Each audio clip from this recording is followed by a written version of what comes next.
লজ্জা শরম দিও না। ওগো আল্লাহ, আমি গুনাহগার, তুমি জানো আমি তোমার গোলাম, তোমার দরবার থেকে তাড়াইয়া দিলে কই যাবো। ওগো আল্লাহ, তুমি আমারে মাফ করে দাও, আমি তওবা করে লাইছি, আর তোমারে কষ্ট দিই। মনে মনে কইছে, মুখ দেও নাই, মনে মনে হৃদয় দিয়া আল্লাহরে ডাকছে।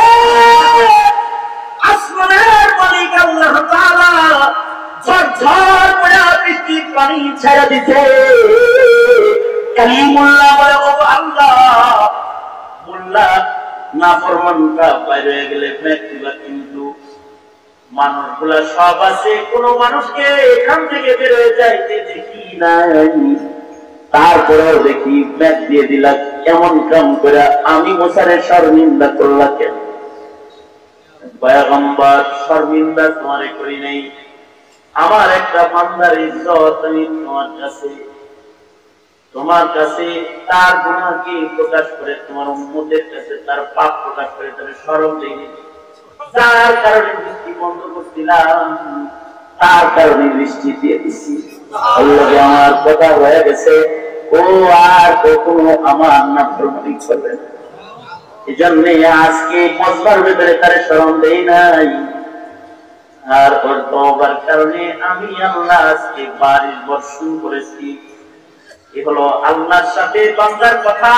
মুখ দিয়া যদি বলতে না পারো, আল্লাহুম্মা আইনি আলা যিকরিক ওয়া শুকরিক ওয়া হুসনি ইবাদাতিক, মুখ দিয়া যদি বলতে নাই পারো, আল্লাহুম্মা ওয়াফিকনি লিমা তুহিব্বু ওয়া তারদা মিনাল কওলি ওয়াল আমালি ওয়াল ফি'লি ওয়ান নিয়্যতি ওয়াল হাদি, ইন্নাকা আলা কুল্লি শাইইন কাদির।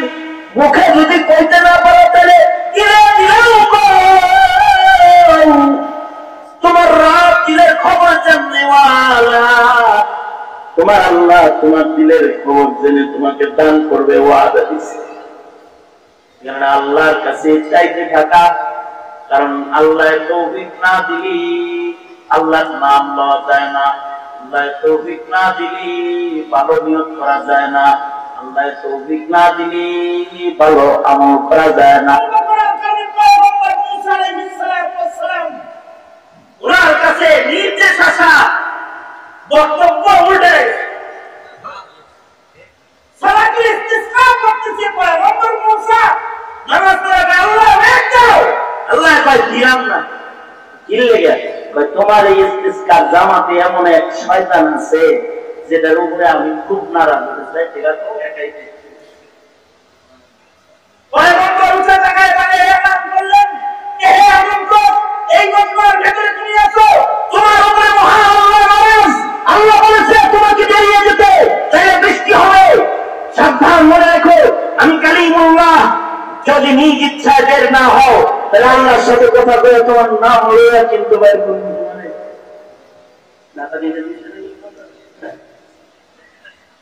এই লোক জোরে করে আল্লাহ টাকা কিছু পায় না, কিন্তু শর্মিন্দা দিলে দিলে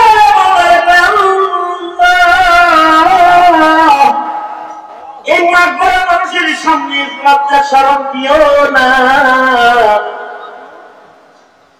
ওগো আল্লাহ, আমি গুনাহগার, তুমি জানো আমি তোমার গোলাম, তোমার দরবার থেকে তাড়াইয়া দিলে কই যাবো। ওগো আল্লাহ, তুমি আমারে মাফ করে দাও, আমি তওবা করে লাইছি, আর তোমারে কষ্ট দিই। মনে মনে কইছে, মুখ দেও নাই, মনে মনে হৃদয় দিয়া আল্লাহরে ডাকছে। আসমানের মালিক আল্লাহ তাআলা ঝরঝর করে বৃষ্টির পানি ছেড়ে দিতে। কালিমুল্লাহ বলে, ও আল্লাহ, মোল্লা নাফরমানরা বাইরে হয়ে গেলে ব্যক্তিরা, কিন্তু মানুষগুলা সব আছে, কোন মানুষকে এখান থেকে বের হয়ে যাইতে দেখি নাই। তারপরেও দেখি ব্যাগ দিয়ে দিলা, কেমন কাম করে আমি মুসারে শর্মিন্দা করলা কেন? পয়গম্বর, শর্মিন্দা তোমারে করি নাই, আমার একটা বান্দার ইজ্জত আমি তোমার কাছে তার গুনাহকে প্রকাশ করে, তোমার উম্মতের কাছে তার পাপ প্রকাশ করে তাহলে শরম দেয়নি। যার কারণে বৃষ্টি বন্ধ করছিলাম, তার কারণে বৃষ্টি দিয়ে দিচ্ছি। আমার কথা হয়ে গেছে, ও আর কখনো আমার নাফরমানি করবে না। এই জন্য আজকে মজবার ভেতরে তার স্মরণ দেই নাই, আর ওর তওবার কারণে আমি আল্লাহ আজকে বারিশ বর্ষণ করেছি। এ হলো আল্লাহর সাথে বান্দার কথা মুখ দিয়ে যদি বলতে না পারো, আল্লাহুম্মা আইনি আলা যিকরিক ওয়া শুকরিক ওয়া হুসনি ইবাদাতিক, মুখ দিয়ে যদি বলতে নাই পারো, আল্লাহুম্মা ওয়াফিকনি লিমা তুহিব্বু ওয়া তারদা মিনাল কওলি ওয়াল আমালি ওয়াল ফি'লি ওয়ান নিয়্যতি ওয়াল হাদি ইন্নাকা আলা কুল্লি শাইইন কাদির। মুখে যদি কইতে না পারো তাহলে দিলে দিলেও তোমার রব দিলের খবর জাননেওয়ালা, তোমার আল্লাহ তোমার দিলের খবর জেনে তোমাকে দান করবে ওয়াদা দিছে। কারণ আল্লাহর কাছে চাইতে থাকা, কারণ আল্লাহ তৌফিক না দিলি আল্লাহর নাম লওয়া যায় না, আল্লাহ তৌফিক না দিলি ভালো নিয়ত করা যায় না, আল্লাহ তৌফিক না দিলি ভালো আমল করা যায় না, আল্লাহ তৌফিক না দিলে ইসলামের উপরে চলা যায় না, আল্লাহ তৌফিক না দিলে দ্বীনের উপরে অটল থাকা যায় না।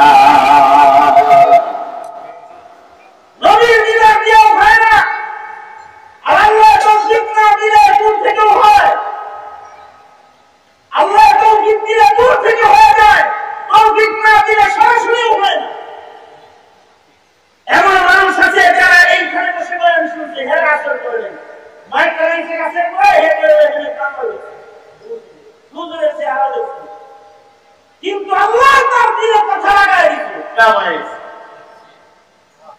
আবু জাহেল রাসূলকে দেখছে, কাম হয় নাই, কিন্তু নাজ্জাশী রাসূলকে দেখে নাই, দূর থেকে জিজ্ঞাসা করেছে, এই আরবের নবী কয় কি রে?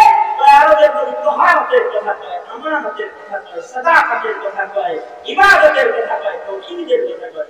এইগুলো নবী ছাড়া অন্য কেউ করতে পারে না। আমি কালেমা পড়ে বলাইলাম, সাথে সাথে কালেমা পড়ে বলাই, রাসূলের দিদার হয় নাই, সাক্ষাৎ হয় নাই, দূর থেকে কালেমা পড়ে ফেলেছে। এমনকি কালেমা পড়ার পরে রাসূলের দেখার সুযোগ হয় না। আল্লাহর রাসূল তাকে বঞ্চিত করে নাই, মারা গেছে হাবশায়, কিন্তু আল্লাহর রাসূল মদিনা থেকে জানাজা পড়ছে। কারণ হাবশায় জানাজা পড়ানোর মতো লোক তখন ছিল না। জানাজা হয়েছে কি হয় নাই সন্দেহ মুসলমানদের ভেতরে। আল্লাহর রাসূল বলে সন্দেহ করার দরকার নেই, আমরা এতে বলে দেয় আল্লাহর রাসূল একটা গায়বানা জানাজা পড়ছেন, নাজ্জাশী বাদশার জানাজা। তিনি হাবশায় বসে বসে কালেমা পড়ে মুসলমান হয়ে গেছে, আর ঘরের ভেতরে দুশমন কালেমা পড়ে না। কখনো কখনো নবীর ঘরে দুশমন হয়, এটা কখনো কখনো মুসলমানের ঘরে আসাদ হয়, আবার কখনো কখনো আযমের ঘরে খলিলুল্লাহ হয়। লোকটা নামাজি, কিন্তু আল্লাহ কবুল করে বলাইছে, তার ছেলে পাক্কা তাহাজ্জুদ গুজার হয়ে গেছে। আল্লাহ যদি আকর্ষণ করে কান্দায় যায়, দূর থেকে কাছে নেয়, আর আকর্ষণ না করলে পরে কাছে থেকেও দূরে হয়। এই কারণেই ইহদিনাস সিরাতাল মুস্তাকিম প্রতি রাকাতে রাকাতে পড়তে হয়, ইহদিনাস সিরাতাল মুস্তাকিম সিরাতাল লাযীনা আন'আমতা আলাইহিম গায়রিল মাগদুবি আলাইহিম ওয়ালাদ-দাল্লিন। নামাজের ভিতরে দাঁড়ায় দাঁড়ায় পড়তে হয়, ওগো আল্লাহ আপনি আমাদের পথ দেখান, আপনি না দেখালে নামাজে দাঁড়ায় দাঁড়ায় পড়তে হয় আল্লাহ তাআলা। কারণ আল্লাহ যদি কাউরে গুমরাহ করে রাখে, তাকে পথ দেখানোর মতো কেউ তার থাকে না।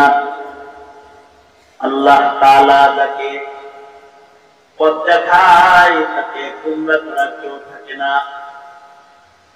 আল্লাহ তাআলা যদি কাউকে হিদায়াত দেয়, থেকে পাওয়া যায়, আর আল্লাহ বঞ্চিত করলে কাছে থেকে পায় না, পায় মক্কার মানুষ পায় না। প্রবাদ কাছে থেকেও পায় না, আবার নিষিদ্ধ আইন করে ফেরানো যায় না, দাড়ি কাটা আইন করে দাড়ি কাটা যায় না, বোরকা খোলার আইন করে বোরকা থেকে দূরে সরানো যায় না। জীবন দেয়, ইমান দেয় না, আমল ছাড়ে না, জান দেয়, ইমান বিক্রি করে না।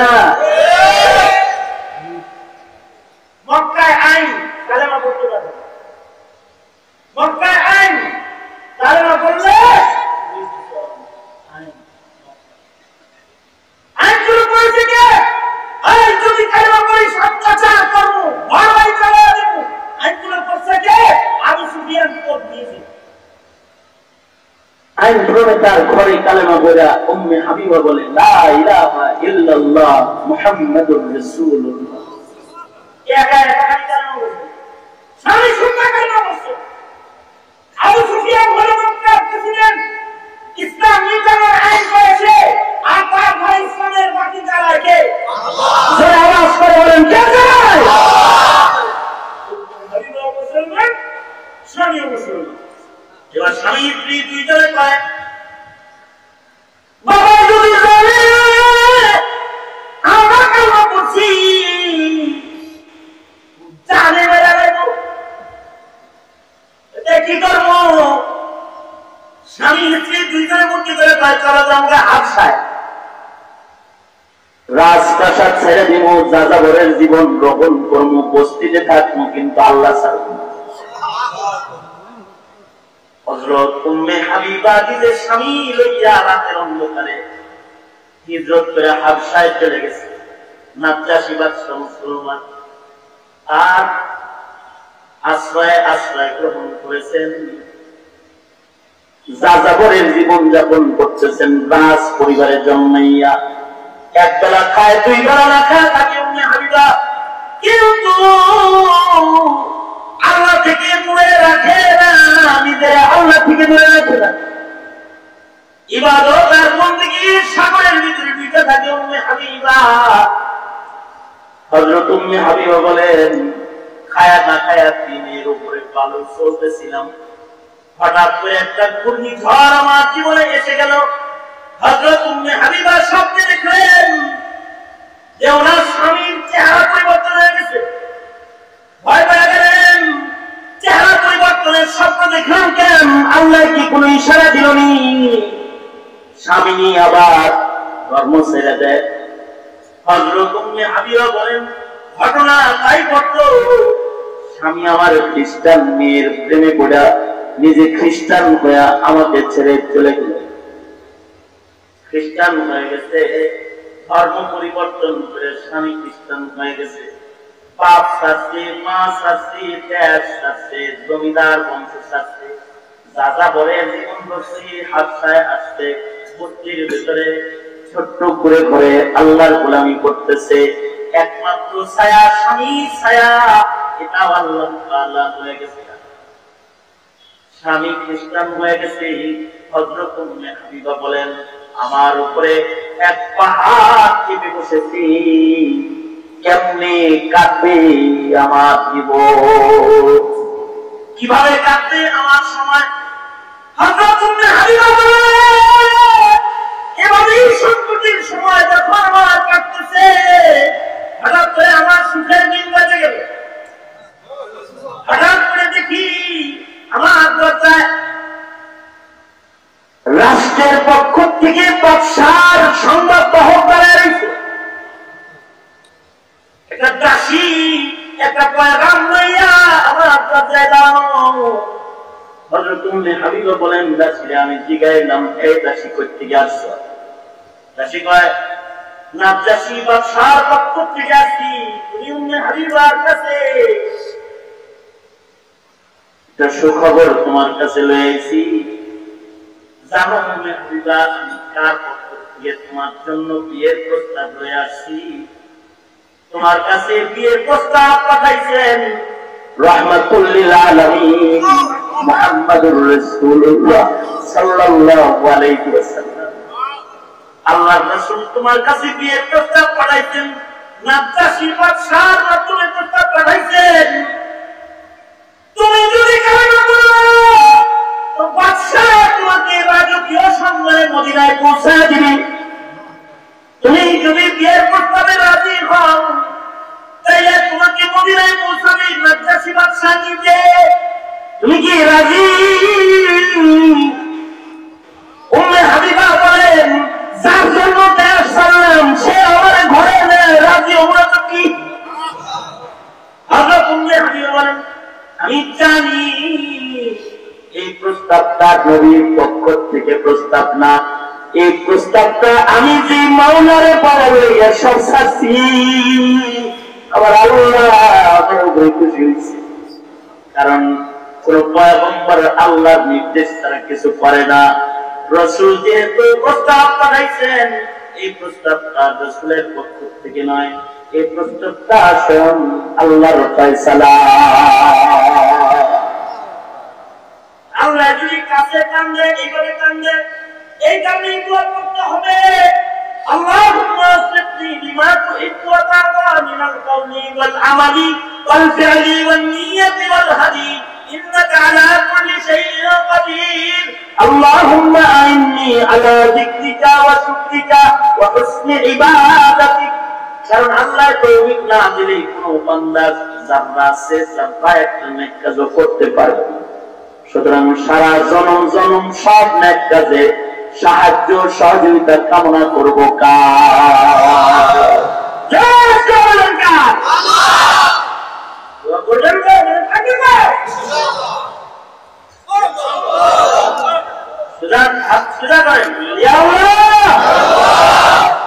ওয়াদা করে দিচ্ছি, পাঁচ ওয়াক্ত নামাজ ইহতিমামের সাথে আদায় করিব, রমজান মাসে রোজা রাখিব, হজ যাকাত ফরজ হয় আদায় করিব, মিথ্যা বলিব না, গীবত করিব না, চগলখড়ি করিব না, বদলেগাহি করিব না।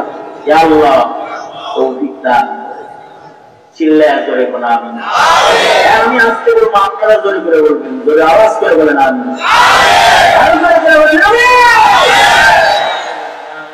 আরো জোরে বলেন আমিন। দোয়া করে বলবেন ইনশাআল্লাহ, ইনশাআল্লাহ। সকাল সন্ধ্যা জিকির করবেন ইনশাআল্লাহ।